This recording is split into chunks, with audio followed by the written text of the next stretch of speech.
In the 50s, Elvis Presley has been the rebel, the outsider who blasted in the age of rock and roll. But in the 60s, while Elvis is busy making movies, there's a second revolution. The British invasion, headed by 4 Liverpool lads who idolize Elvis.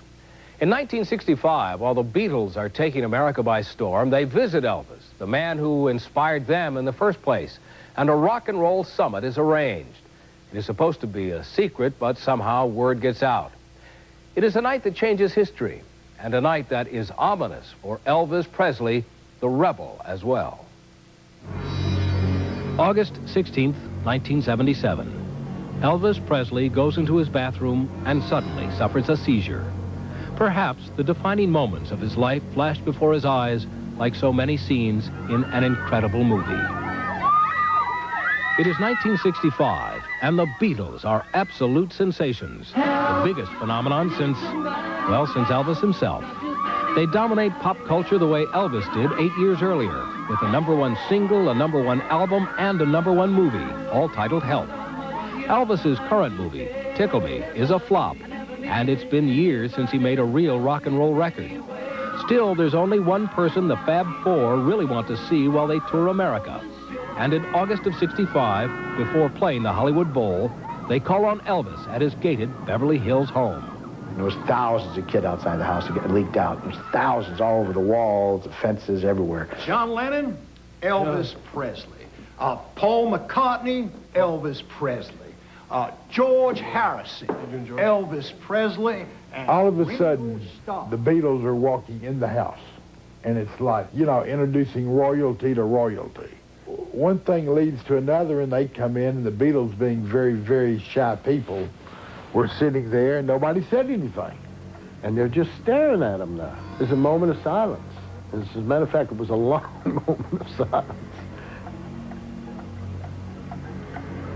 So finally, Elvis sits there, and he's nervous, and the Beatles are sitting there, and they don't know what to say. Finally, he just looked at him, and he said, "Hey, look, if y'all are going to stare at me all night long, I'm going to bed."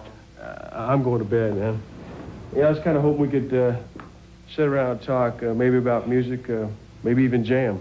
John. And when he said that, they just went nuts. And, you know, because that was a dream for them. So then they got up and went by the piano, and they started singing. I mean, every one of us had said, boy, if we just had a tape recorder, that would have been fantastic. I ain't got no magic, but I sure got a long way to go.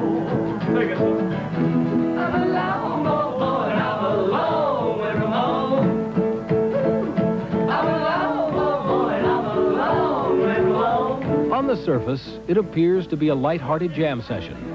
But the Beatles are painfully aware of Elvis's decline as the king of rock and roll.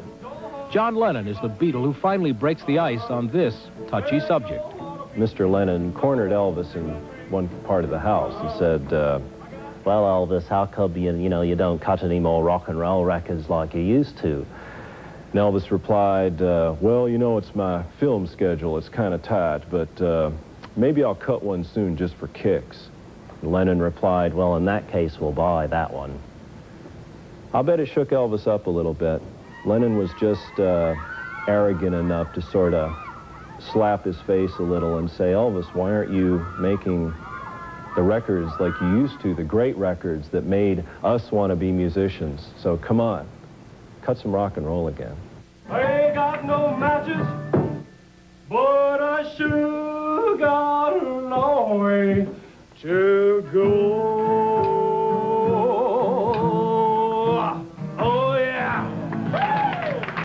By the time they left, they had said this was the greatest night, and Paul and John, in particular, had said, well, look, if you guys are not doing anything tomorrow, how about coming over to see us? And Elvis said, well, I'll try. Well, we knew he wasn't going to go. A dream is born that night in the heart of Elvis Presley. A burning desire to get back to his rock and roll roots.